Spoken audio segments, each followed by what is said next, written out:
Jack Thompson's hands shook as he pulled the stranger from the raging floodwaters. But when their eyes met, his blood ran cold. He was face to face with Derek Hansen, the drunk driver who had killed his wife 5 years ago. The roar of the Clearwater River echoed through the valley, its normally placid waters now a churning mass of muddy brown fury. Jack Thompson stood on his porch, watching as the rain pelted down in sheets, transforming the quaint streets of Millbrook into swirling rivers. The air was thick with the scent of wet earth and the pungent aroma of waterlogged vegetation. Jack's calloused hands gripped the porch railing, his knuckles white with tension. At 45, his face was etched with lines that spoke of hardship and loss, his once vibrant blue eyes now dulled by years of... The sound of splintering wood and panicked shouts pulled his gaze to the center of town, where the old willow bridge groaned under the assault of debris carried by the raging current. "Dad, we need to go." Sarah's voice cut through the cacophony of the storm. Jack turned to see his 17-year-old daughter in the doorway, her dark hair plastered to her face, eyes wide with fear and determination. "Amar, Chun's store is flooding. He needs help moving stuff to higher ground." Jack hesitated, his instinct to protect warring with the town's need for assistance. It had been years since he'd ventured beyond his property for anything more than necessities. The thought of facing the chaos in town, of interacting with people who still looked at him with pity or worse, made his chest tighten. "Dad, please," Sarah pleaded, her voice softening. "I know it's hard, but they need us." The unspoken words hung between them. "You need this too." With a heavy sigh, Jack nodded. "All right, get the truck warmed up. I'll grab some rope and tools." As they drove through the flooded streets, Jack couldn't help but marvel at how much Sarah had grown. She navigated the treacherous roads with a confidence that reminded him painfully of her mother. Amanda would have been proud of the young woman their daughter had become. The thought of Amanda sent a familiar ache through Jack's chest. 5 years had passed since the accident, but the wound still felt raw.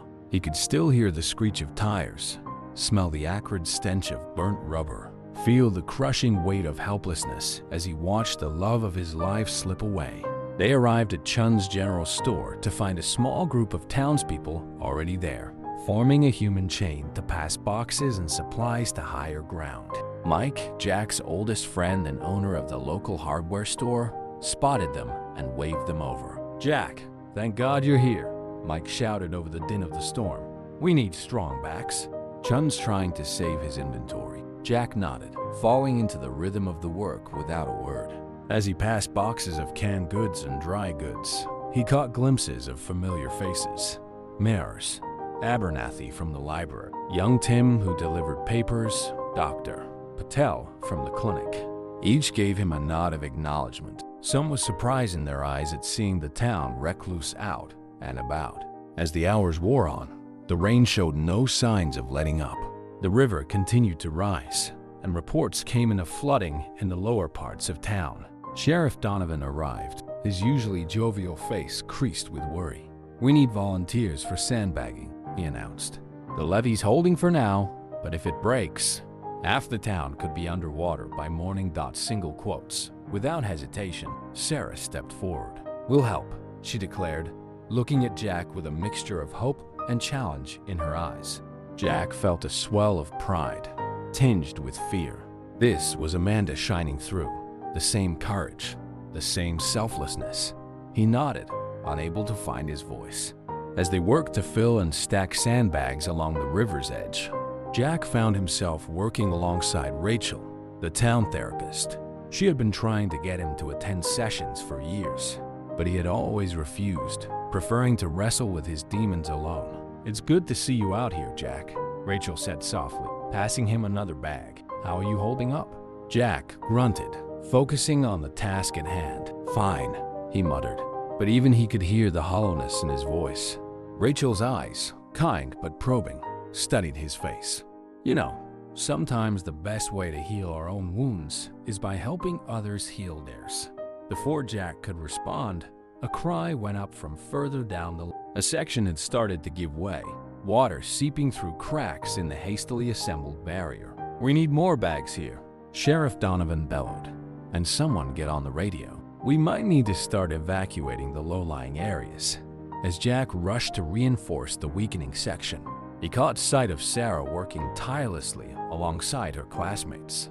In that moment, he saw not just his daughter, but a reflection of the man he used to be, the man Amanda had loved, the man who had once been an integral part of this community. The night wore on, a blur of rain and mud and exhaustion. As dawn broke, casting a gray light over the sodden landscape, Jack found himself standing at the edge of the swollen river. The immediate danger had passed, but the town was far from safe. The clear water roared past, carrying with it branches, debris, and the remnants of people's lives. It was then that Jack heard it, a faint cry, barely audible over the rush of water. His eyes scanned the churning surface, seeking the source. There, clinging desperately to a half-submerged tree trunk, was a man, his face a mask of terror as he was swept downstream. Without thinking, Jack plunged into the icy water. The current immediately threatened to pull him under, but years of working with wood had given him strength. He struck out toward the man, fighting against the river's relentless pull. As he neared the floating trunk, Jack locked eyes with the stranger. In that moment, something shifted within him. For the first time in years, he felt fully present, fully alive. The man's terror, his desperate need for help, cut through the fog of grief that had shrouded Jack for so long. With a final burst of strength, Jack reached out and grasped the man's arm. "I've got you," he shouted over the roar of the water. "Hold on." As they struggled toward the shore, Jack became aware of shouts from the bank. Sarah and Mike were there, throwing a rope out to them. With their help, Jack managed to drag the stranger to safety. Exhausted, they collapsed on the muddy ground. Jack turned to check on the man he had rescued, ready to offer words of comfort. But as their eyes met, Jack felt the world tilt on its axis. The face staring back at him was one he knew all too well, one that had haunted his nightmares for 5 long years. It was Derek Hansen, the drunk driver who had killed Amanda. Jack's mind reeled, his body frozen in shock. The sounds of the river and the bustling activity around them faded to a dull roar. In that moment, as he looked into the eyes of the man who had shattered his world, Jack Thompson stood at a crossroads, one that would determine not just his future, but the very essence of who he was and who he could become. As the realization sank in, Jack felt his world narrow to a pinpoint, focused entirely on the face of Derek Hansen. The man who had taken everything from him now lay at his feet, coughing up river water, oblivious to the storm raging within Jack's mind. "Dad, Dad, are you okay?" Sarah's voice seemed to come from a great distance. Jack blinked, forcing himself back to the present. His daughter's concerned face swam into view, her hand on his arm steadying him. "I'm fine," he managed, his voice hoarse. "Just tired." Mike appeared at his side, a blanket in hand. "Here, wrap up before you catch your death." "That was some rescue, Jack. Didn't know you had it in you anymore." As Mike draped the blanket over Jack's shoulders, his eyes fell on Derek. A flicker of recognition crossed his face, followed quickly by shock. He looked at Jack, a question forming on his lips, but Jack gave an almost imperceptible shake of his head. Now was not the time. Derek, still gasping for air, looked up at his rescuers. "Thank you," he wheezed. "I thought I was done for." Jack said nothing, his jaw clenched so tight he could hear his teeth grinding. Sarah, ever the caretaker, knelt beside Derek. "Can you stand? We should get you to the clinic. Make sure you're okay." As Sarah helped Derek to his feet, Jack noticed something he hadn't before. The years had not been kind to Derek Hansen. His face was gaunt, lined with the kind of wear that comes not just from age, but from hard living. His eyes, bloodshot and sunken, darted nervously around, never quite meeting anyone's gaze. "I don't need a doctor," Derek muttered. "I'm fine. I need to go." "Nonsense," Mike ended. "You nearly drowned. You're getting checked out whether you like it or not." As they made their way back to town, Jack felt as if he were moving through a dream. The familiar streets, now muddy and strewn with debris, seemed alien. Neighbors worked together to clear fallen trees and pump water from flooded basements. In any other circumstance, Jack might have felt a sense of pride in his community's resilience. Now, he felt only a hollow ache. At the clinic, Dr. Patel insisted on examining both Jack and Derek. "Hypothermia is no joke," she said sternly. "And who knows what was in that water?" As Jack sat on an examination table, letting Dr. Patel check his vitals, he found his gaze continually drawn to Derek in the next cubicle. The man seemed smaller somehow, diminished. He flinched at every touch, his eyes darting around the room like a cornered animal. "Jack?" Dr. Patel's voice cut through his thoughts. "Your body temperature is a little low, but otherwise you seem okay. I'd like you to stay here for a while, just to be safe." "And Jack?" She hesitated, her eyes softening. "What you did today, it was incredibly brave." Jack nodded, not trusting himself to speak. As Dr. Patel moved on to her next patient, Sarah appeared at his side, a cup of steaming coffee in her hands. "Here," she said, pressing the warm mug into his hands. "You look like you could use this." Jack took a sip, the bitter liquid burning a path down his throat. It tasted like ash in his mouth. "Thanks," he muttered. Sarah perched on the edge of the examination table, her eyes studying his face. That man, do you know him?" "Him?" For a moment, Jack considered lying. It would be easier, he thought, to pretend this was just another stranger, just another victim of the flood. But as he looked into his daughter's eyes, so like her mother's, he knew he couldn't. "Yes," he said softly, "that's Derek Hansen, the man who killed your mother." Sarah's sharp intake of breath was like a knife to Jack's heart. He watched as a myriad of emotions played across her face. Shock, anger, confusion, and finally, a deep sadness that made her look far older than her 17 years. "Does he know?" she whispered. "Does he know who you are?" Jack shook his head. "I don't think so. It was dark that night. And, well, I'm not the same man I was back then." They sat in silence for a long moment, the bustle of the clinic fading into the background. Jack could almost feel the weight of the past settling over them, heavy and suffocating. "What are you going to do?" Sarah finally asked. It was the question Jack had been asking himself since the moment he recognized Derek. What was he going to do? Part of him, a dark, primal part he barely recognized, wanted nothing more than to wrap his hands around Derek's throat and squeeze until the light left his eyes. Another part, smaller but insistent, whispered that this was a chance. For what? He wasn't sure, but a chance nonetheless. "I don't know," he admitted. "I honestly don't know." As if on cue, a commotion erupted from Derek's cubicle. Jack and Sarah turned to see Derek arguing with Dr. Patel, his voice rising in panic. "I told you, I'm fine. I need to leave. I can't stay here." Dr. Patel, her usually calm demeanor showing signs of strain, tried to reason with him. "Mr. Hansen, you've been through a traumatic experience. You need rest and observation. Please, just stay for a few more hours." Derek's eyes, wild with fear, darted around the room until they landed on Jack. For a moment, their gazes locked, and Jack saw something flicker in Derek's eyes, a flash of recognition, quickly buried under layers of guilt and shame. Before anyone could react, Derek bolted for the door, pushing past startled nurses and patients. Without thinking, Jack found himself on his feet, following. "Dad," Sarah called after him, but Jack was already moving, his body acting on instinct while his mind struggled to catch up. He burst out of the clinic into the gray morning light. The rain had finally stopped, but the air was heavy with moisture, the streets still running with muddy water.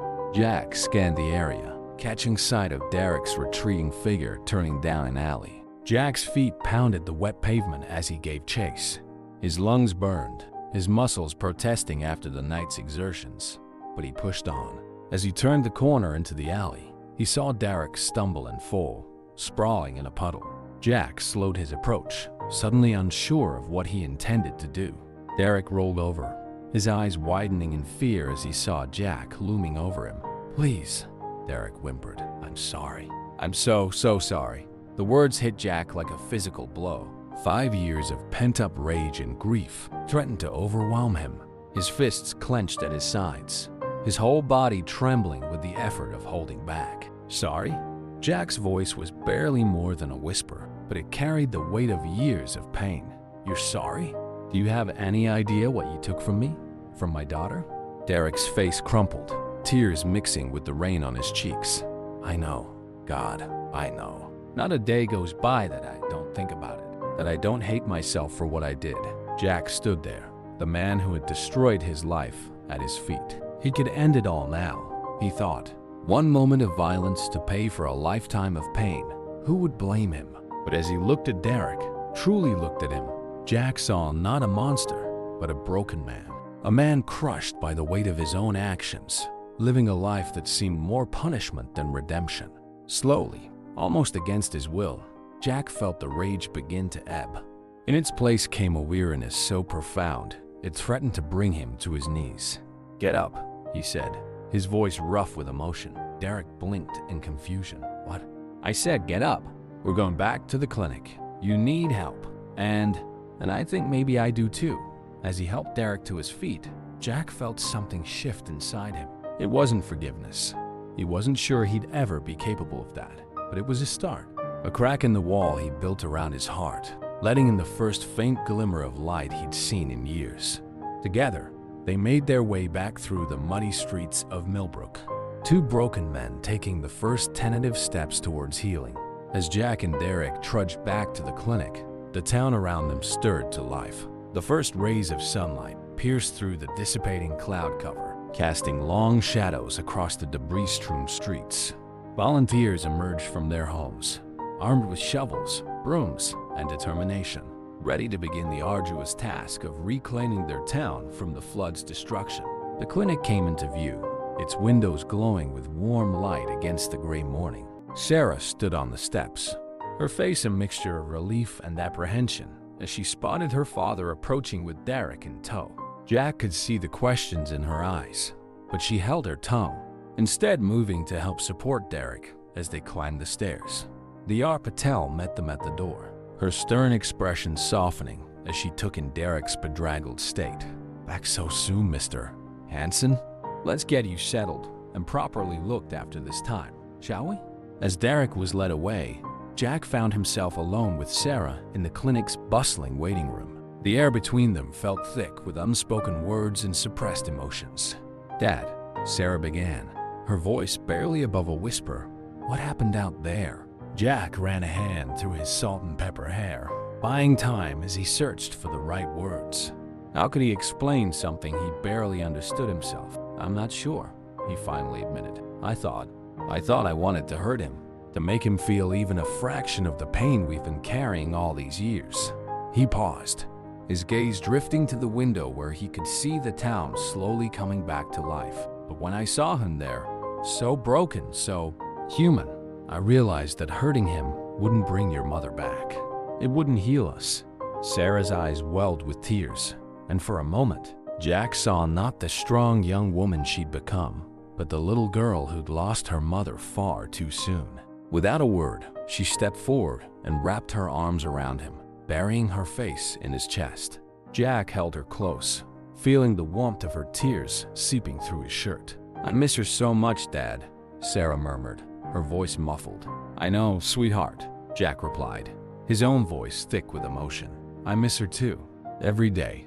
They stood like that for a long moment, father and daughter united in their grief and, perhaps for the first time, in the possibility of moving forward. The spell was broken by the arrival of Mike, his usually jovial face creased with concern. "Jack, Sarah," he said, nodding to each of them. "How are you holding up?" Jack managed a wan smile. "We're okay, Mike. Thanks for asking." Mike's eyes darted toward the examination rooms, then back to Jack. "Listen, I don't mean to pry, but that man, is he who I think he is?" Jack nodded, feeling Sarah tense beside him. "Yeah, it's him, Derek Hansen." Mike let out a low whistle. "Jesus, Jack, of all the people to save, what are you going to do?" It was the question everyone seemed to be asking, and Jack still didn't have a clear answer. But as he stood there, with Sarah at his side and the sounds of the town's recovery efforts filtering in from outside, he felt something crystallize within him. "I'm going to talk to him," Jack said, surprising himself with the certainty in his voice. "Really talk to him. It's time to lance this wound, one way or another." Sarah looked up at him, her eyes wide. "Do you want me to come with you?" Jack considered for a moment, then shook his head. No, sweetheart. This is something I need to do on my own. But knowing you're out here, supporting me, that means everything. With a deep breath, Jack squared his shoulders and made his way to Derek's room. He paused at the door, his hand hovering over the handle. 5 years of pain, anger, and grief seemed to coalesce in that moment, threatening to overwhelm him. But beneath it all, there was something else. A flicker of hope, fragile but persistent. He pushed open the door. Derek lay on the examination table, looking small and vulnerable in a hospital gown. His eyes widened as he recognized Jack, fear and shame warring for dominance on his gaunt face. "Mr. Thompson," he croaked, struggling to sit up. I don't know what to say." Jack moved to a chair beside the bed, his movements deliberate and controlled. "Then don't say anything, just listen." For a moment, the only sound in the room was the steady beep of the heart monitor and the distant bustle of the clinic. Jack took a deep breath, gathering his thoughts. 5 years ago, you took everything from me," he began, his voice low and intense. "My wife, my happiness, my future, all gone in an instant because you decided to get behind the wheel after drinking." Derek flinched at the words, but Jack pressed on. "For 5 years, I've been living in a fog of grief and anger. I've pushed away friends, neglected my daughter, become a shadow of the man I used to be. And through it all, I blamed you. I hated you with every fiber of my being." Tears streamed down Derek's face, but he remained silent, accepting Jack's words like blows. "But today," Jack continued, his voice softening slightly, "when I pulled you from that river, when I saw you lying there, I realized something. Hating you hasn't brought Amanda back. It hasn't healed me or Sarah. It's just been another weight dragging us down." Jack leaned forward, his eyes locked on Derek's. "I need to know, what happened to you after that night? Did you just go on with your life like nothing happened?" Derek shook his head vehemently. "No," he whispered. "God, no. That night, it destroyed me too. I lost my job, my family, everything. I've been living on the streets, moving from town to town, trying to outrun what I did. But I can't. It's always there, every time I close my eyes." As Derek spoke, Jack felt a shift within himself. The man before him wasn't the monster he built up in his mind over the years. He was just a man, flawed, broken, but human. "I don't know if I can ever forgive you," Jack said slowly. "I'm not even sure I want to, but I think it's time for both of us to stop letting that night define us, to try and find a way forward." Derek looked at him, hope and disbelief warring in his eyes. "How?" he asked, his voice barely audible. "How do we do that?" Jack ran a hand over his face, suddenly feeling every one of his 45 years.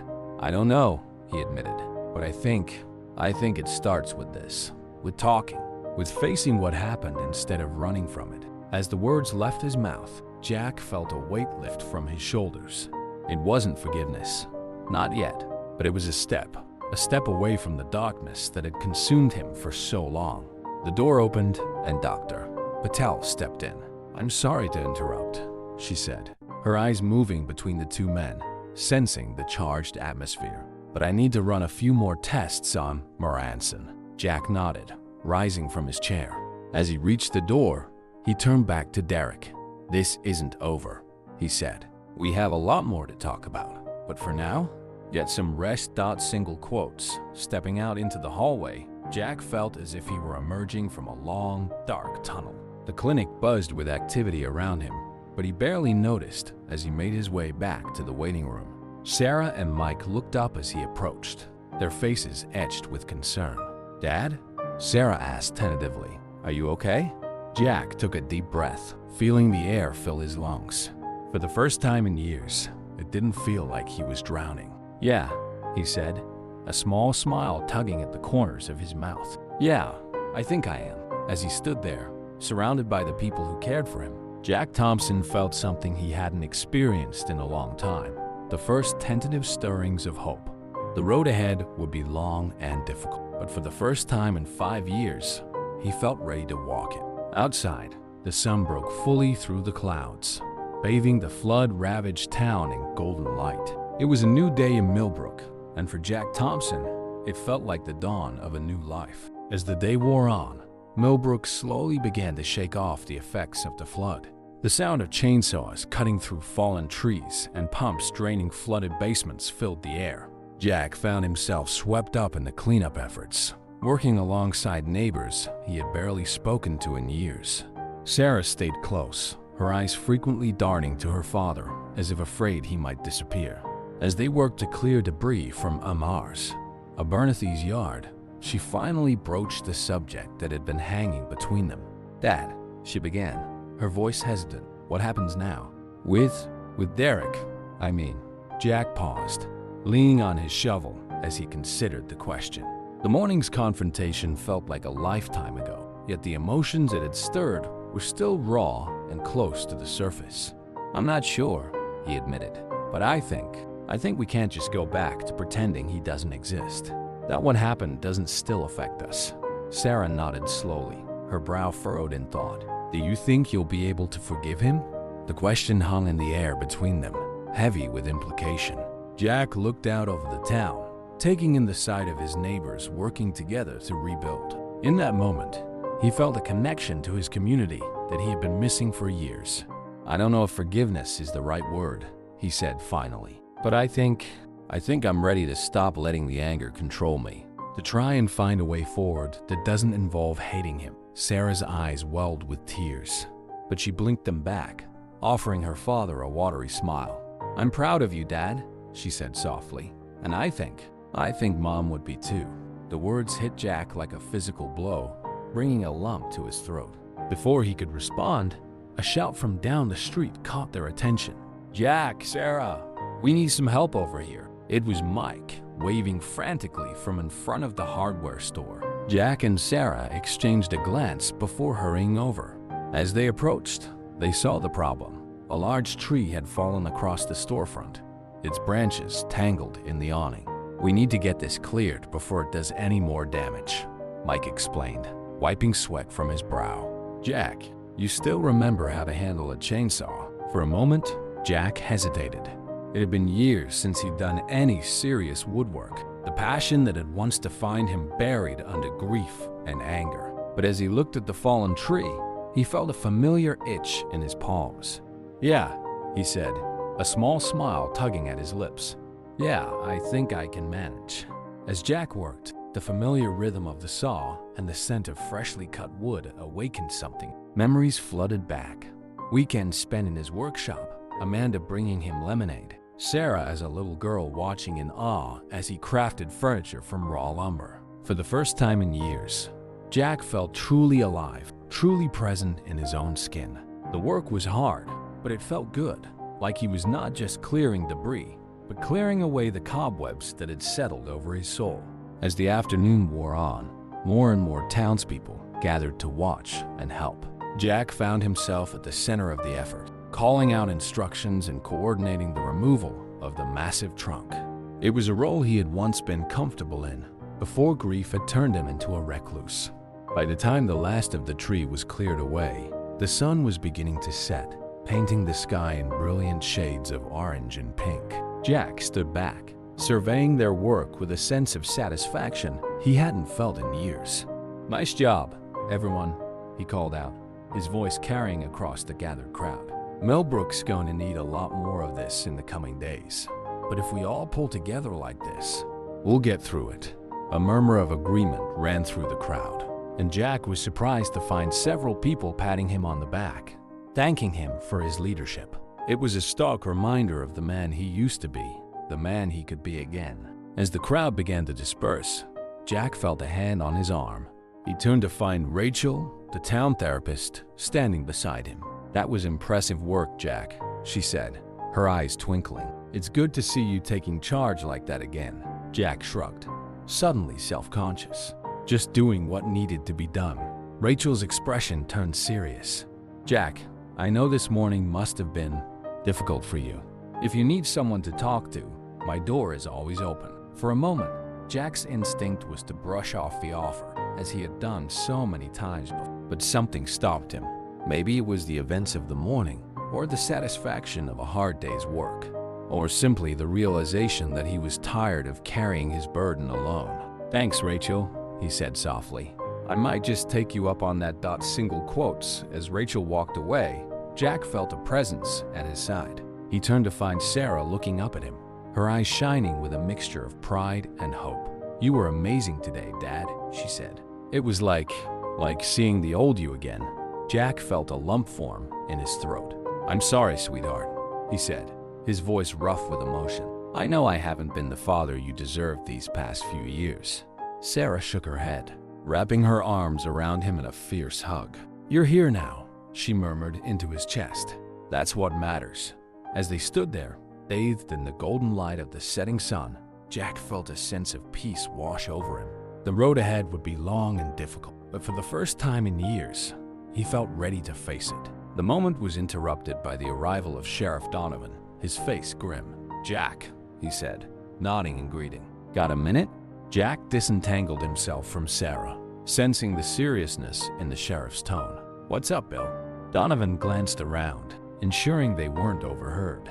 "It's about Derek Hansen," he said in a low voice. "He's asking to see you." Jack felt his heart skip a beat. The peace of the moment shattered. He looked at Sarah, seeing the concern in her eyes, then back at Donovan. "Did he say why?" Jack asked, trying to keep his voice steady. Donovan shook his head. "No, but he seemed pretty agitated. Dr. Patel's worried he might try to leave again if we don't do something." Jack closed his eyes, taking a deep breath. He thought of the progress he'd made today, the connection he'd reforged with his community and his daughter. Part of him wanted to ignore Derek's request, to continue moving forward without looking back. But he knew that wasn't an option.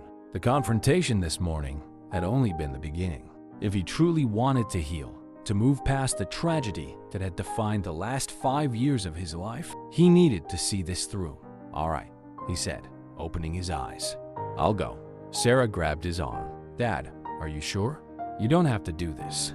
Jack covered her hand with his own, offering a reassuring smile. "I know, sweetheart, but I think I do, for all of us." As Jack followed Donovan towards the clinic, he felt a mixture of trepidation and determination. Whatever Derek had to say, whatever came next, Jack knew he was ready to face it. For the first time in 5 years, he was ready to truly live again. The clinic was quieter now, the bustle of the day's emergencies having subsided to a low hum of activity. Jack followed Sheriff Donovan through the corridors, their footsteps echoing in the stillness. As they approached Derek's room, Jack felt his heart rate quicken, his palms growing clammy with nervous anticipation.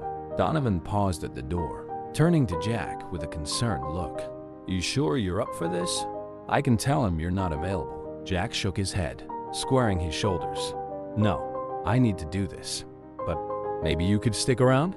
Just in case. Single quotes, Donovan nodded, his hand resting reassuringly on his holster. "I'll be right outside. Single quotes." Taking a deep breath, Jack pushed open the door. Derek was sitting up in bed, his face pale and drawn in the harsh fluorescent light. As Jack entered, Derek's eyes widened, a mixture of fear and hope flashing across his features.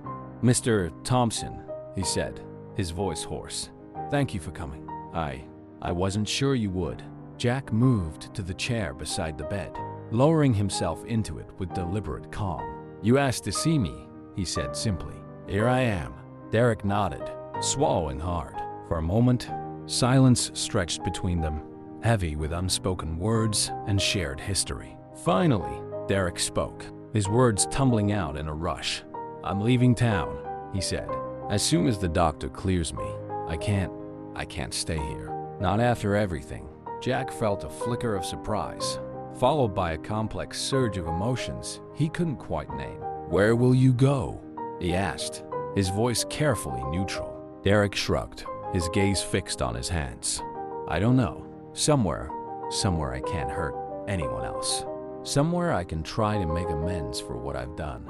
As Jack watched Derek struggle with his words, he was struck by how small the man looked, how beaten down by life and his own actions.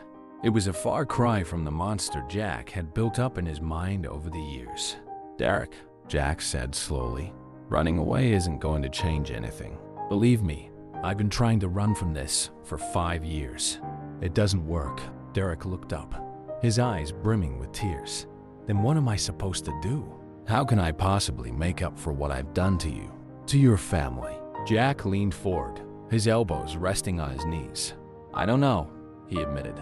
I don't know if you can, but I do know that disappearing, punishing yourself for the rest of your life, that's not the answer. Then what is? Derek asked, his voice barely above a whisper. Jack was silent for a long moment, considering his words carefully. When he spoke, his voice was low but firm. You want to make amends? Stay, face what you've done. Help rebuild this town. Show everyone. Show me that you're more than your worst mistake. Derek stared at him, shock evident on his face. You want me to stay? After everything I've done? Jack shook his head. Want isn't the right word, but I think it's what needs to happen for both of us. As the words left his mouth, Jack felt their truth settle into his bones. This was the next step on the path to healing, not just for him, but for Derek, for Sarah, for the whole town. I can't promise it'll be easy, Jack continued. There are a lot of people here who know what happened. They might not be as understanding as I'm trying to be. But if you're serious about making amends, about trying to do better, this is where you start. Derek nodded slowly, his expression a mixture of fear and determination. Okay, he said softly. Okay, I'll stay. I'll do whatever it takes to make things right. As Jack stood to leave, Derek called out, Mr. Thompson, thank you for saving my life, for giving me a chance I don't deserve. Jack paused at the door, looking back at the man who had caused him so much pain. I'm not doing this for you, Derek, he said quietly. I'm doing it for me, for my daughter, for Amanda, because it's what she would have wanted. With that, he stepped out into the hallway, feeling as if a weight had been lifted from his shoulders. Sheriff Donovan was waiting, his expression questioning. Everything okay in there? He asked. Jack nodded. Yeah, I think it is. Derek's going to be staying in town for a while. He wants to help with the rebuilding efforts. Donovan's eyebrows shot up in surprise.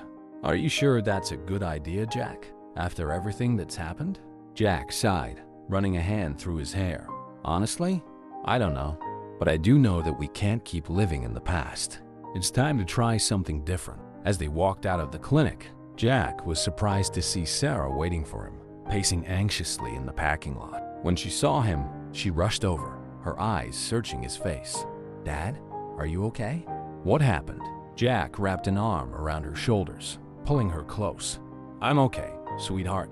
Derek's going to be staying in town for a while. He wants to help with the rebuilding. Sarah pulled back, her eyes wide with shock. What? Dad, are you serious? After everything he did? Jack nodded, understanding her reaction. I know it's a lot to take in, but I think this might be what we all need to move forward. As they walked home through the twilight-bathed streets of Millbrook, Jack explained his conversation with Derek, his reasoning for allowing him to stay. Sarah listened silently, her brow furrowed in thought. Finally, as they reached their front porch, Sarah spoke. Dad, I'm not sure I can forgive him. Not yet, anyway. Jack pulled her into a hug, feeling her trembling slightly against him. I know, sweetheart. I'm not asking you. I'm not even sure I can forgive him myself. But I think we need to try to move past the anger, for our own sakes. As they stood there, embracing on the porch of the home that had felt more like a mausoleum than a sanctuary for the past 5 years, Jack felt a shift in the air. It was as if the universe itself was acknowledging this moment of change, of potential healing. What happens now? Sarah asked, her voice muffled against his chest. Jack looked out over the town, taking in the signs of destruction and renewal. Now, he said softly, we rebuild, all of us together. As night fell over Millbrook, Jack Thompson felt for the first time in years a sense of hope for the future. The road ahead would be difficult, fraught with challenges and painful memories. But as he stood there with his daughter, he knew they would face it together, one day at a time. The flood had washed away the old Millbrook, but from its ruins, a new town would rise, one built on forgiveness, resilience, and the unbreakable bonds of community. And Jack, who had for so long been a ghost in his own life, was ready to be a part of it. As the days passed, Millbrook slowly began to recover from the flood's devastation. The initial shock and chaos gave way to a determined sense of purpose as the townspeople worked together to rebuild their community. Jack found himself at the center of many of these efforts, his skills as a carpenter suddenly in high demand. One morning, about a week after the flood, Jack stood in front of his long-neglected workshop. The small building behind his house had once been his sanctuary, a place where he could lose himself in the smell of sawdust and the rhythm of his work. But for the past 5 years, it had stood silent, a painful reminder of the life he had lost. Taking a deep breath, Jack pushed open the door. Dust motes danced in the shafts of sunlight that streamed through the windows.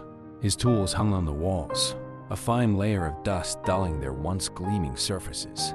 In the center of the room stood his old workbench, still bearing the half-finished project he had abandoned on that fateful night. As Jack ran his hand over the smooth wood of the bench, he felt a familiar ache in his chest. But for the first time in years, the pain was tinged with something else, a bittersweet nostalgia, a longing for the joy he had once found in his craft. "Dad?" Sarah's voice called from the doorway. "What are you doing out here?" Jack turned to see his daughter standing hesitantly at the threshold, her eyes taking in the workshop with a mixture of curiosity and apprehension. He realized with a pang that she had probably never seen this place in its prime, had never known the father who could lose himself for hours in the act of creation. "I thought it was time to open it up again," Jack said, his voice rough with emotion. "The town needs help rebuilding, and, well, I think maybe I do too." Sarah stepped into the workshop, her fingers trailing over the dusty tools. "I remember Mom talking about how much you loved this place," she said softly. "She used to say it was where you were happiest." Jack nodded, swallowing past the lump in his throat. She was right. This place, it was more than just a workshop. It was where I felt most like myself. As they stood there, surrounded by the ghosts of Jack's past, a knock at the open door startled both. They turned to see Mike standing there, an uncertain smile on his face. "Hope I'm not interrupting," he said. "Just wanted to let you know we're starting work on the community center today. Could use your expertise, Jack, if you're up for it." Single quotes. Jack hesitated, looking around at the dusty workshop. Part of him wanted to stay here, to begin the process of reclaiming this space that had meant so much to him. But he knew that the town needed him, that this was his chance to truly rejoin the community he had shut out for so long. "Yeah, I'll be there," he said, nodding the mic. "Just give me a few minutes to gather my tools." As Mike left, Sarah turned to her father, a determined look in her eyes. "I want to help," she said, "both here and at the community center. I think it's time I learned about this part of you." Jack felt a surge of emotion at his daughter's words. He pulled her into a tight hug, marveling at the young woman she had become. "I'd like that," he said softly. "I'd like that very much." An hour later, Jack and Sarah arrived at the site of the old community center. The building had been hit hard by the flood, its walls warped and buckled by the force of the water. A group of volunteers was already at work, clearing debris and salvaging what they could. As Jack approached, he saw a familiar figure among the workers. Derek Hansen was there, his face etched with determination as he hauled broken pieces of drywall to a waiting dumpster. When he saw Jack, he froze, uncertainty flashing across his features. Jack felt Sarah tense beside him, her hand tightening on his arm. He gave her a reassuring squeeze before stepping forward. "Derek," he said, nodding in greeting. "Good to see you pitching in." Derek swallowed hard, his eyes darting between Jack and Sarah. "Mr. Thompson, I wasn't sure if you'd want me here." Jack was silent for a moment, acutely aware of the eyes of the other volunteers on them. Finally, he spoke, his voice level. "You said you wanted to make amends. This is where it starts. Just do the work, Derek. That's all any of us can do right now." With that, Jack moved past Derek, calling out to Mike for instructions on where to begin. As he immersed himself in the task of assessing the building's damage, Jack felt a complex mix of emotions swirling within him. There was still anger there, still grief, but also a growing sense of purpose. Throughout the day, Jack found himself working alongside people he had barely spoken to in years. There was Mars Abernathy from the library, regaling anyone who would listen with tales of floods past. Tim, the paperboy, now a lanky teenager, eagerly following Jack's instructions on proper hammering technique. And Rachel, the therapist, who seemed to always be nearby, her quiet presence a silent offer of support. As the sun began to set, casting long shadows across the worksite, Mike called for everyone's attention. All right, folks, that's enough for today. We've made good progress, but there's still a lot to do. Same time tomorrow for anyone who can make it. As the volunteers began to disperse, Jack found himself face to face with Derek once again. The man looked exhausted, his clothes covered in dust and sweat, but there was a lightness to his expression that hadn't been there before. "Mr. Thompson," Derek began hesitantly, "I just wanted to say thank you for allowing me to be here to help. I know it can't make up for what I've done, but..." Jack held up a hand, stopping him. "Derek, I meant what I said before. Do the work. Show up every day. That's how you start to make things right." Derek nodded, a look of fierce determination crossing his face. "I will," he said. "I promise." As Derek walked away, Sarah approached, her expression troubled. "Dad," she said softly, "I'm not sure how I feel about him being here, about seeing him every day." Jack wrapped an arm around her shoulders, pulling her close. "I know, sweetheart. It's not easy for me either, but I think this might be the only way for all of us to heal, to see each other as people, not just as symbols of our pain." Sarah was quiet for a moment, leaning into her father's embrace. Finally, she spoke, her voice barely above a whisper. "Do you think Mom would understand what we're doing here?" Jack felt his throat tighten at the question. He looked out over the worksite at the community that had come together in the face of disaster. In his mind's eye, he could almost see Amanda there, her eyes shining with pride and love. "Yeah," he said softly, "I think she would. I think this is exactly what she would have wanted for us." As they walked home in the gathering twilight, Jack felt a sense of peace settle over him. The road ahead was still long and uncertain, but for the first time in years, he felt like he was moving in the right direction. With each swing of his hammer, each board he placed, he was not just rebuilding his town, he was rebuilding himself. The flood had washed away the old Millbrook, but from its ruins, a new town was rising. And Jack Thompson, once lost in a sea of grief, was finally finding his way back to shore. As weeks passed, the rhythm of rebuilding became the heartbeat of Millbrook. Each day brought new challenges, but also small victories that fueled the town's determination. Jack found himself fully immersed in the restoration efforts, his expertise in carpentry making him an invaluable asset to the community. The community center project had become the focal point of the town's recovery. What had started as a simple repair job had evolved into a complete redesign with Jack at the helm. He spent long hours at the site, drafting plans, coordinating volunteers, and working alongside his neighbors to bring the new vision to life. One particularly warm afternoon, Jack stood back to survey the progress. The framework of the new building was taking shape, its skeleton reaching toward the sky with promise. As he wiped the sweat from his brow, he felt a presence beside him. "It's really coming along," Sarah said, handing him a bottle of water. "I can't believe how much has changed in just a few weeks." Jack nodded, taking a long drink. "It's not just the building that's changing," he said softly, his eyes scanning the busy worksite. He watched as Derek carefully measured and cut a length of timber, his movements precise and focused. Nearby, Mrs. Abernathy and Rachel worked together to paint a stack of boards, their laughter carrying across the site. Mike was instructing a group of teenagers on the proper use of power tools, his normally jovial face serious with the responsibility. "You know," Jack continued, "I've lived in this town my whole life, but I don't think I've ever felt as connected to it as I do now." Sarah leaned against him, her head resting on his shoulder. "I know what you mean. It's like we're all part of something bigger than ourselves." Their moment of reflection was interrupted by a commotion near the supply area. Jack hurried over to find Derek surrounded by a group of angry-looking men, their voices raised in accusation. "You've got a lot of nerve showing your face around here, Hanson," one of the men was saying, his fists clenched at his sides. "After what you did to the Thompsons, you should be rotting in jail." not playing at being a good Samaritan. Derek stood his ground, but Jack could see the shame and fear in his eyes. "I'm just trying to help," Derek said softly, "to make amends for what I've done." "Amends?" Another man scoffed. "There's no making amends for killing someone. You're a murderer, plain and simple." Jack felt a surge of conflicting emotions as he watched the confrontation unfold. Part of him, the part that still ached with the loss of Amanda, wanted to join in the accusations. But another part, the part that had been slowly healing over these past weeks, knew that this wasn't the way forward. "That's enough," Jack said, his voice cutting through the tension. The group fell silent, all eyes turning to him in surprise.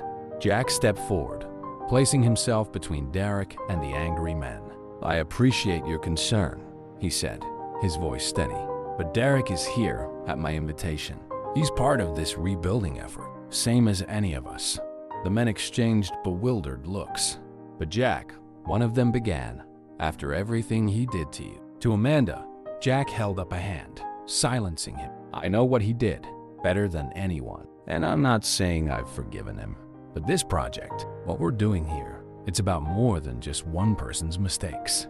It's about rebuilding our community, all of us, together." He turned to Derek, who was staring at him with a mixture of gratitude and disbelief. "Derek made a terrible mistake," Jack continued, "one that can never be undone. But he's here, trying to do better, to be better. And right now, that's what Millbrook needs. People willing to show up, to do the work, to try and make things right."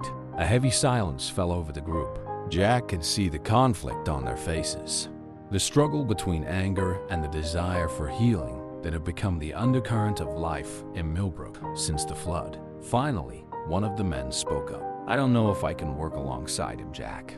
It doesn't feel right." Jack nodded, understanding the sentiment. "I get it. I do. But I'm asking you to try. Not for Derek's sake, but for the town's. For all of us who are trying to move forward." Slowly, reluctantly, the men began to disperse, returning to their tasks with backward glances and muttered comments.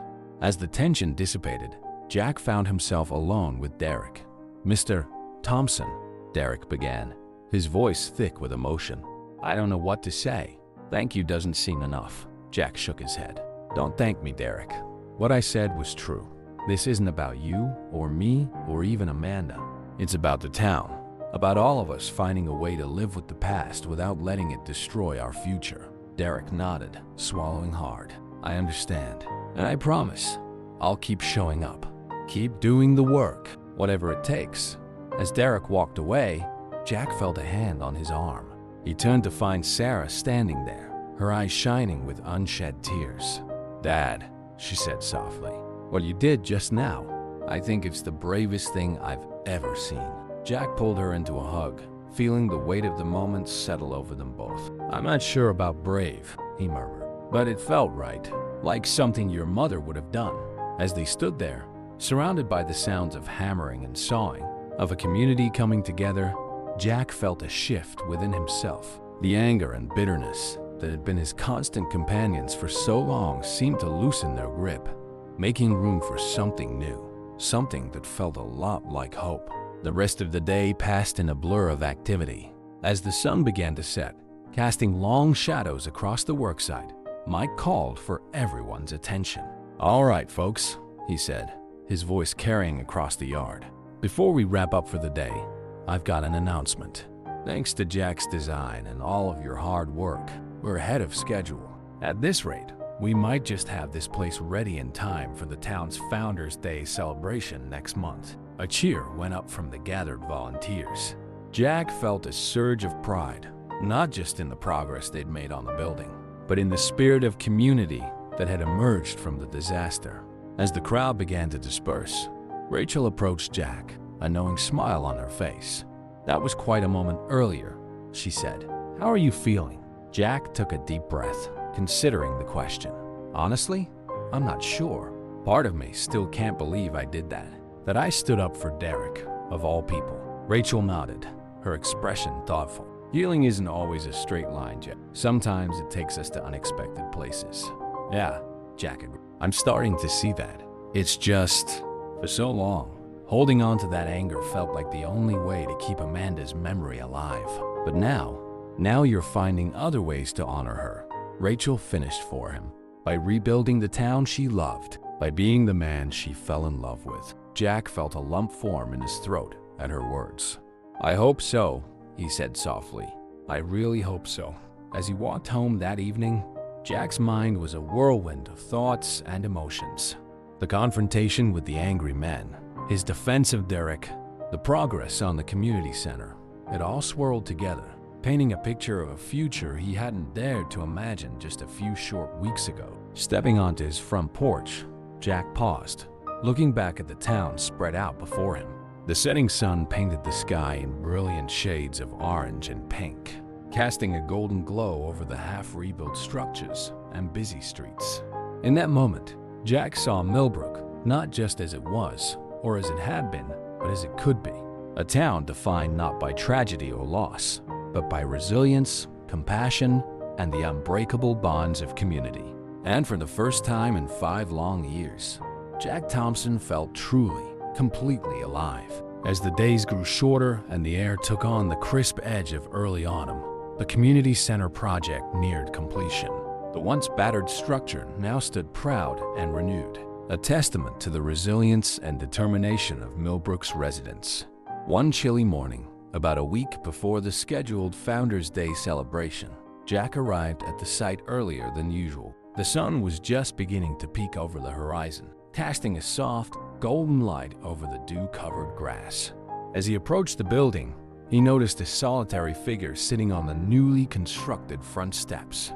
It was Derek. Jack hesitated for a moment, the familiar mix of conflicting emotions rising within him. But as he watched Derek, hunched over with his head in his hands, Jack felt a surprising surge of empathy. He approached quietly, his footsteps crunching on the gravel path. Derek looked up, startled. "Mar, Thompson," he said, quickly wiping his eyes. "I'm sorry. I didn't realize anyone would be here this early." Jack sat down beside him, leaving a respectful distance between them. For a long moment, neither man spoke, the silence broken only by the distant calls of waking birds. "Couldn't sleep?" Jack finally asked, his voice gruff but not unkind. Derek shook his head. "No, I keep thinking about the celebration next week, about facing everyone all at once. I'm not sure I can do it." Jack nodded, understanding the weight of Derek's words. The entire town would be gathered for the Founders' Day event, many of them still harboring resentment towards the man who had taken one of their own. "You know," Jack said slowly, "I've been thinking a lot about forgiveness lately, about what it means, and whether it's even possible in some cases." Derek looked at him, a flicker of hope in his eyes. "And what have you concluded?" Jack sighed, running a hand through his graying hair. "I'm not sure I have entirely, but I've realized something. Forgiveness isn't just about the person being forgiven.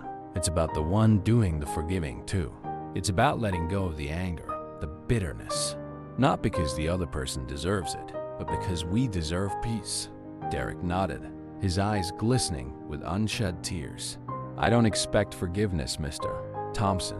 Not from you, not from anyone. What I did, it's unforgivable. I know that, but being here, working alongside everyone, trying to make some small amends, it's given me a reason to keep going, to try and be better than I was." Jack felt a lump form in his throat. He thought of Amanda, of the compassion she had always shown, even to those who might not deserve it. He thought of Sarah and the strength she had displayed in facing her own grief and anger. And he thought of himself, of the man he had been before the accident, and the man he was struggling to become again. "Derek," he said, his voice rough with emotion, "I can't say I forgive. Not yet, maybe not ever, fully. But I can say this. I see your effort. I see you trying to make things right in whatever way you can. And that counts for something." Derek's shoulders shook as he fought back tears. "Thank you," he whispered. "You have no idea what that means to me." As the sun climbed higher in the sky, casting long shadows across the newly paved walkway, Jack and Derek sat in companionable silence.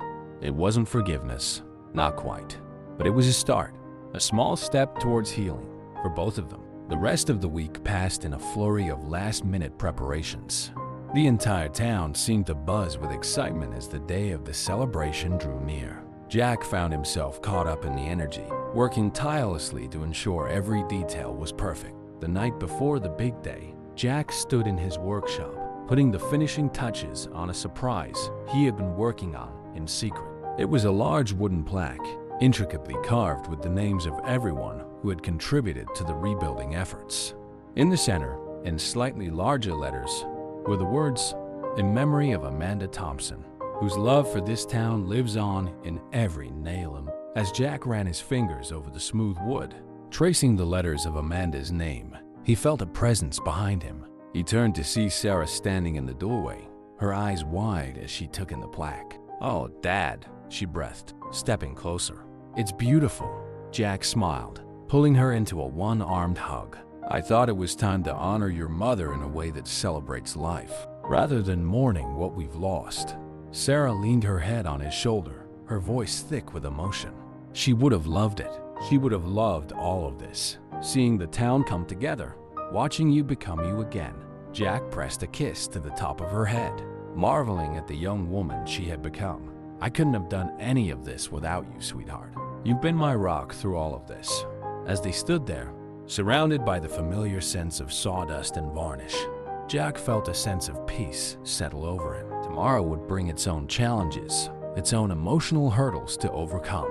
But in that moment, with his daughter by his side and the tangible reminder of Amanda's love before him, Jack felt ready to face whatever came next. The day of the Founders' Day celebration dawned bright and clear, the air crisp with the promise of fall. Jack arrived at the community center early, the wooden plaque carefully wrapped and tucked under his arm. As he approached the building, he was struck by the transformation. Colorful banners hung from the eaves, balloons bobbed in the gentle breeze, and the smell of barbecue already filled the air. Mike greeted him at the door, his face split in a wide grin. "Jack, there you are. Everything's just about ready. You've got to see how it all came together." As Mike led him through the building, pointing out various features and improvements, Jack felt a swell of pride. This wasn't just a reconstruction of the old community center. It was something new, something better, a symbol of Millbrook's resilience and unity. People began to arrive, filling the center with the buzz of excited conversation. Jack found himself at the center of attention, receiving handshakes and words of gratitude from what seemed like every resident of Millbrook. It was overwhelming, but also deeply moving. As the official ceremony was about to begin, Jack scanned the crowd, his eyes landing on Derek. The man stood off to the side, his posture tense, clearly uncomfortable with the attention. Their eyes met, and Jack gave him a small nod of acknowledgement. Derek's shoulders relaxed slightly, a ghost of a smile crossing his face. Mayor Larson stepped up to the podium, calling for everyone's attention. "Ladies and gentlemen," she began, her voice ringing out clear and strong. "Today, we celebrate not just the founding of our town, but its rebirth. The flood that struck us could have broken our spirit, but instead, it revealed the true strength of Millbrook, our unity, our resilience, our unwavering support for one another." As the mayor continued her speech, Jack felt a hand slip into his. He looked down to see Sarah beside him, her eyes shining with pride. On his other side, Mike clapped him on the shoulder. Jack looked around at the faces of his friends and neighbors, seeing in each of them the reflection of the community they had built together. And now, Mayor Larson said, "I'd like to invite Jack Thompson to come up and say a few words." Jack, without your leadership and expertise, none of this would have been possible. A round of applause erupted as Jack made his way to the podium, the wrapped plaque clutched tightly in his hands. As he stood before the crowd, he felt a momentary surge of panic. But then he took a deep breath, remembering Amanda's words from so long ago. "You have a gift, Jack, not just for building things, but for bringing people together." "Thank you all," Jack began, his voice steady. "When the flood hit, I thought it was just another tragedy in a long line of tragedies. But standing here today, looking at all of you, at what we've accomplished together, I realize it was something else entirely. It was a chance for rebirth, for renewal." He paused, swallowing past a lump in his throat. 5 years ago, I lost my wife, Amanda. She was the heart of this community, always the first to lend a hand or offer a kind word. For a long time, I thought the best way to honor her memory was to hold on to my grief and anger. But these past few months have shown me that there's a better way. Jack unwrapped the plaque, holding it up for all to see. This plaque bears the names of everyone who contributed to rebuilding our town. Every one of you is on here because every one of you played a part in this miracle. And at the center is Amanda's name because her spirit, her love for this town, lives on in what we've created together. As he hung the plaque on the wall, a hush fell over the crowd. Jack could hear sniffles and quiet murmurs of appreciation. When he turned back to face the audience, he saw tears in many eyes, including Sarah's. Millbrook isn't just a place, Jack continued, his voice growing stronger. It's a community, a family. And like any family, we've had our struggles, our disagreements. But we've also shown that when it really matters, we come together. We support each other. We rebuild not just our structures, but our relationships, our very lives. He paused, his eyes finding Derek in the crowd. We've all made mistakes. We've all faced challenges that seemed insurmountable. But standing here today, I can say with certainty that there is nothing we can't overcome if we face it together. As Jack finished his speech, the crowd erupted in applause and cheers. He stepped down from the podium, immediately engulfed in a tight hug from Sarah. As he held his daughter close, Jack felt a tap on his shoulder. He turned to see Derek standing there, tears streaming down his face. Thompson, Derek said, his voice choked with emotion. One? I don't know what to say. Jack looked at the man who had caused him so much pain, who had become an unexpected part of his journey towards healing. He held out his hand. You don't have to say anything, Derek. Just keep showing up. Keep doing the work. That's all any of us can do. As Derek shook his hand, Jack felt something shift within him. It wasn't forgiveness, not completely, but it was a step towards something new, something hopeful. A future where the pain of the past didn't dictate the possibilities of tomorrow. The celebration continued around them, the sounds of laughter and music filling the air. Jack looked out over the crowd, at the faces of his friends and neighbors, at the community center that stood as a testament to their collective strength. And for the first time in 5 years, he felt truly, completely at peace. Millbrook had been reborn, and with it, Jack Thompson had found his way back to life. As the Founders' Day celebration wound down, the golden light of late afternoon bathed Millbrook in a warm glow. Jack found himself standing on the porch of the community center, watching as families and friends lingered, reluctant to let the day end. The air was filled with the scent of barbecue and the sound of children's laughter, a stark contrast to the somber mood that had gripped the town in the aftermath of the flood. Sarah appeared at his side, handing him a cup of coffee. "Penny for your thoughts, Dad." Jack smiled, wrapping an arm around her shoulders. "Just thinking about how far we've come, how far I've come." They stood in comfortable silence, watching as Mike organized an impromptu game of touch football on the newly sodded lawn. Jack's eyes were drawn to Derek, who stood awkwardly on the sidelines, clearly unsure if he should join in. As if sensing Jack's gaze, Mike looked up and called out, "Hey, Derek, we need another player. You in?" Derek hesitated, his eyes darting around as if expecting objection. But then Jack saw several other players nod encouraging, and Derek's face broke into a tentative smile. "Yeah," he called back. "Yeah, I'm in." As Derek jogged to the field, Jack felt a complex surge of emotions.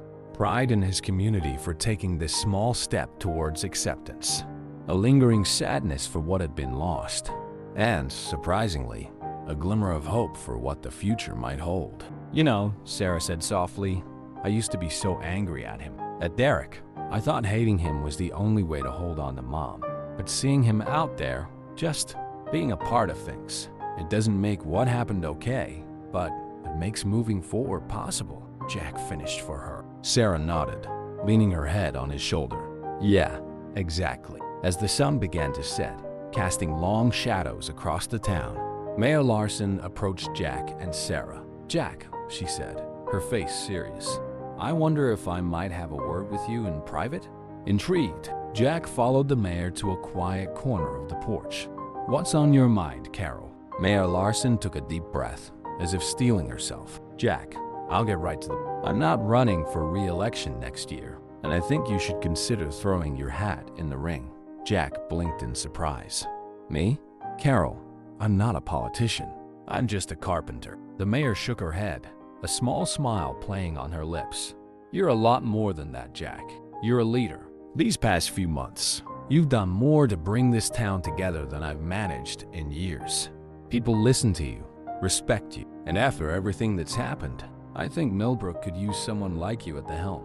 Jack ran a hand through his hair, his mind reeling. I don't know what to say. This is completely unexpected. You don't have to decide right now, Mayor Larson said gently. Just promise me you'll think about it. Talk it over with Sarah. The election's not for months yet. As the mayor walked away, Jack felt as if the ground had shifted beneath his feet. Him, the mayor of Millbrook? The idea was so far from anything he'd ever considered that it almost felt absurd. And yet, he thought about the past few months, about the sense of purpose he'd found in helping to rebuild the town. He thought about the connections he'd reforged with his neighbors, the way they had all come together in the face of adversity. And he thought about Amanda, about how proud she would be to see him stepping up, using his skills to help others. Lost in thought, Jack barely noticed as Rachel, the town therapist, approached him. You look like a man with a lot on his mind, she said, her voice gentle. Jack chuckled ruefully. That obvious, huh? Rachel leaned against the porch railing, her eyes kind. Want to talk about it? For a moment, Jack hesitated, but then he found himself telling her about the mayor's proposal, about his conflicting feelings and fears. Rachel listened attentively, nodding. When Jack finished, she was quiet for a moment, considering. You know, Jack, she said finally, when I first came to Millbrook, you were one of the first people to welcome me. You helped me set up my office, made sure I felt at home. Even then, before everything, you had a way of bringing people together, of seeing what needed to be done and doing it. She paused, her eyes scanning the crowd on the lawn. What I've seen these past few months isn't new. It's you returning to who you've always been. A builder, yes, but not just of structures, of community, of hope. Jack felt a lump form in his throat at her words. I'm not sure I'm ready for something like this, he admitted. There's still so much healing to be done. For me, for Sarah, for the town. Rachel nodded. Healing isn't a destination, Jack. It's a journey. And sometimes, the best way to heal ourselves is by helping others. By creating something positive out of our pain. As Jack mulled over her words, his eyes were drawn once again to the game on the lawn.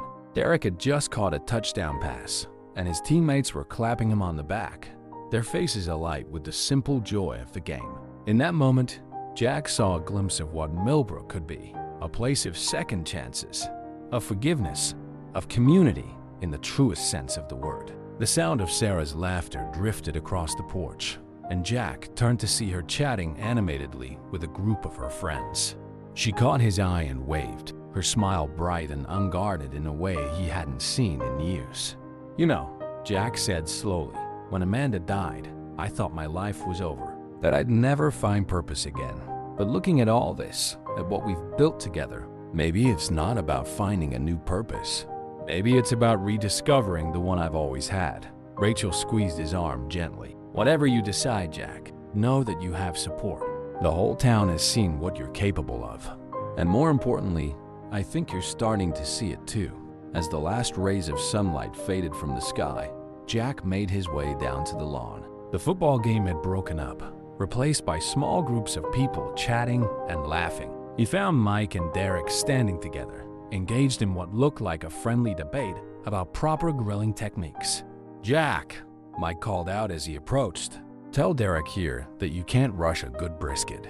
The man thinks you can smoke one in 4 hours. Derek held up his hands in mock surrender.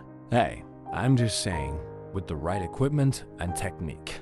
Jack couldn't help but laugh at the normality of the moment. Here they were, discussing barbecue as if the weight of the past didn't hang between them. And yet, in a strange way, it felt right. Like this was how healing happened. Not in grand gestures, but in small moments of shared humanity. Sorry, Derek, Jack said, clapping him on the shoulder. I'm with Mike on this one. Some things just can't be rushed. As the three men fell into easy conversation, Jack felt a sense of rightness settle over him.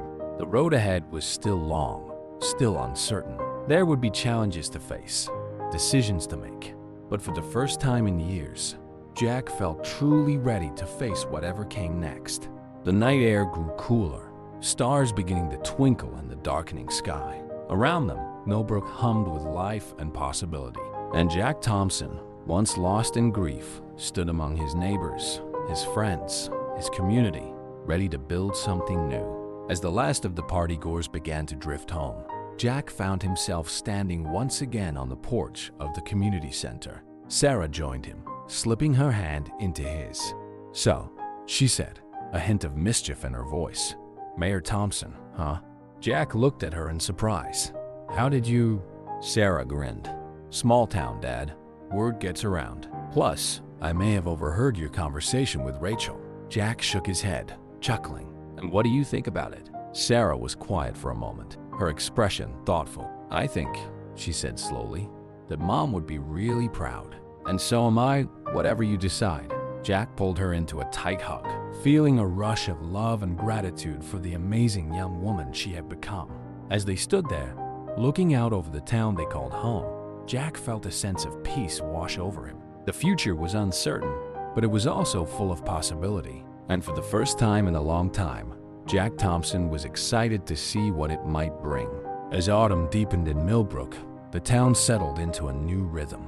The scars left by the flood were still visible, but they were softened now by fresh paint, new growth, and the unmistakable signs of a community moving forward together.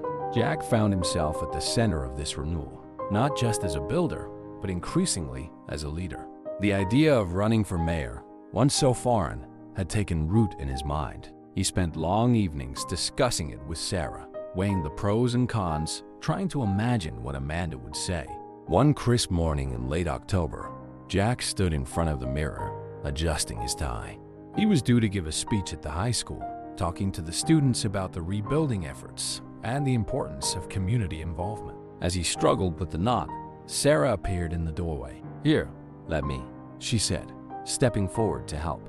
As she deftly fixed his tie, Jack was struck by how much she looked like her mother in that moment. The same determined set to her jaw, the same gentle touch. "You know," Sarah said, smoothing down his collar, "I was thinking about what Mom used to say, about how everyone has a gift, and it's our job to figure out how to use it to help others." Jack nodded, remembering Amanda's words. They had been a guiding principle in her life and in their marriage. Sarah continued, her eyes meeting his in the mirror. "I think this might be your gift, Dad. Not just building things, but building people up, bringing them together." Jack felt a lump form in his throat. "You think your mom would approve of me considering this whole mayor thing?" Sarah's smile was soft and sure. "I think she'd say it's about time you realized what the rest of us have seen all along." As they drove to the high school, Jack's mind wandered back to the day of the Founders' Day celebration. He thought about Derek, tentatively joining the football game, about Mike's easy acceptance, the way the community had begun, slowly but surely, to heal. The school auditorium was packed when Jack took the stage. Looking out over the sea of young faces, he felt a mixture of nervousness and determination. These kids had been through so much. The flood, the upheaval, the long process of rebuilding. But they had also shown incredible resilience, pitching in to help wherever they could. "Good morning," Jack began, his voice steady. "I'm here today to talk to you about rebuilding. Not just buildings, though we've certainly done plenty of that. I'm here to talk about rebuilding community, rebuilding hope." As he spoke, Jack felt something shift within him. The words flowed easily, telling the story of Millbrook's recovery, of neighbors helping neighbors, of second chances and new beginnings. "Each one of you," he continued, his voice growing stronger, "has a unique gift to offer, something only you can bring to our community. It might be your strength, your creativity, your kindness. Whatever it is, we need it. Millbrook needs it." From the corner of his eye, Jack saw Sarah in the wings, giving him a thumbs up. He smiled, drawing strength from her presence. "I'll be honest with you," Jack said, his tone becoming more personal. For a long time after I lost my wife, I thought my purpose in life was gone. I withdrew from everything and everyone. But these past few months have shown me that we don't lose our purpose when we face tragedy. We just sometimes need help to rediscover it." He paused, looking out over the attentive faces. "That's what community is all about. It's about lifting each other up when we fall. It's about seeing the best in each other, even when we're at our worst. It's about second chances and third chances, and as many chances as it takes." As Jack concluded his speech, the auditorium erupted in applause. Students and teachers alike rose to their feet, their faces alight with enthusiasm and hope. In that moment, Jack felt a certainty settle over him. He knew what he had to do. Later that afternoon, Jack sat in Mayor Larson's office, his decision made. The mayor listened intently as Jack laid out his vision for Millbrook, a town that could be a model of resilience, of community-driven growth, of second chances. "I want to do this, Carol," Jack said, his voice firm. "I want to run for mayor, not for myself, but for Millbrook, for everything this town has given me, everything it could be." Mayor Larson's smile was wide and genuine. "I was hoping you'd say that, Jack. I can't think of anyone better suited to lead Millbrook into its next chapter." As Jack left the mayor's office, he felt a sense of excitement he hadn't experienced in years. The path ahead would be challenging, he knew. There would be long nights, difficult decisions, moments of doubt. But he also knew he wouldn't be walking this path alone.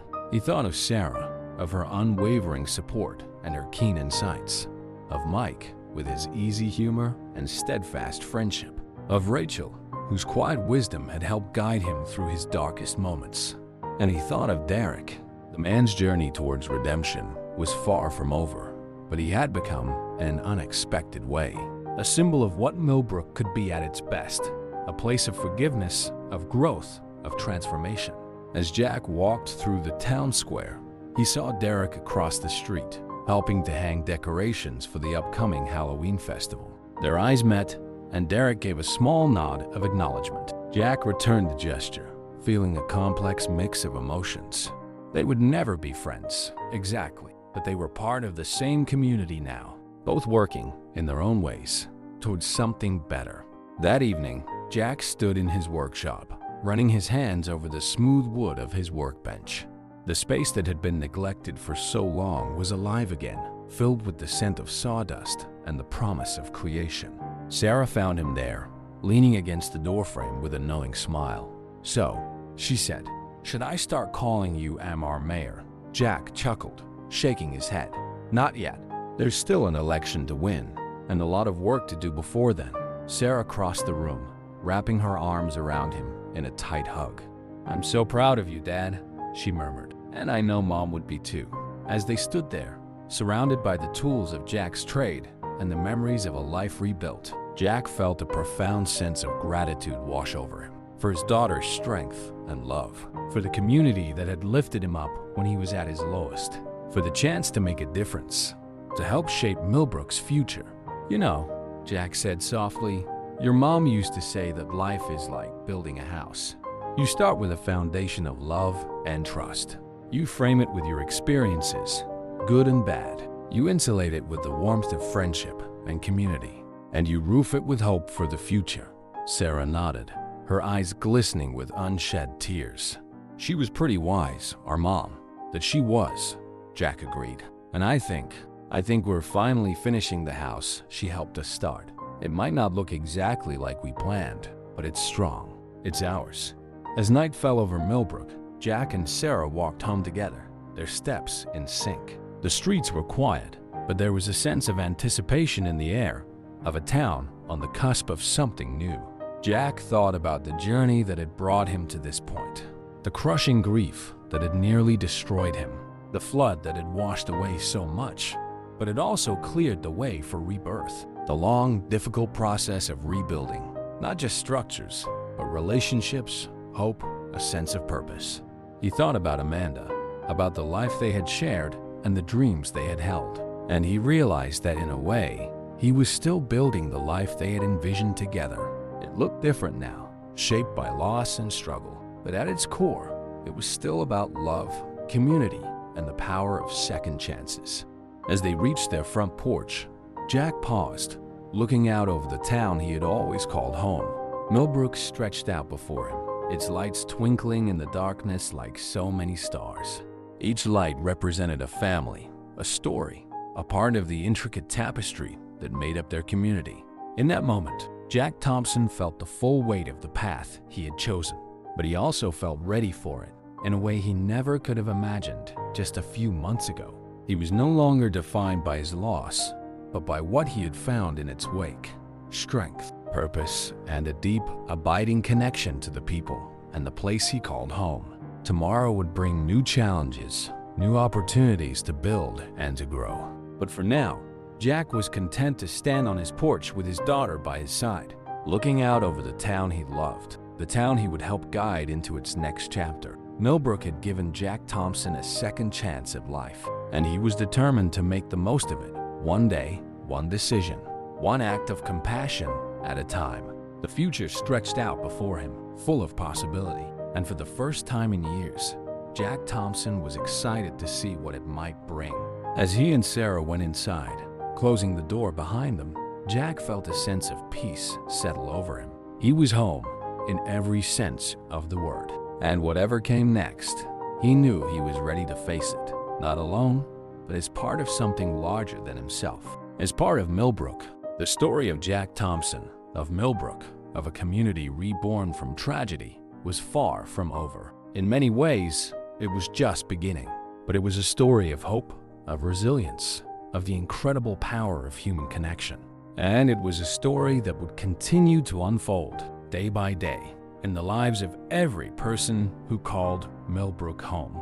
As Jack drifted off to sleep that night, he felt Amanda's presence, warm and comforting, and he knew, with a certainty that ran bone deep, that he was exactly where he was meant to be. The future was bright, and Jack Thompson was ready to step into it, hand in hand with the community he loved. If you enjoyed this story, we'd love for you to support us by leaving a like and subscribing to our Slices of Life channel. We'd also love to hear from you in the comments. Which city are you talking about? It's very rewarding for us to provide our followers with an enjoyable moment. We appreciate the unconditional support you show us in every story. Blessings!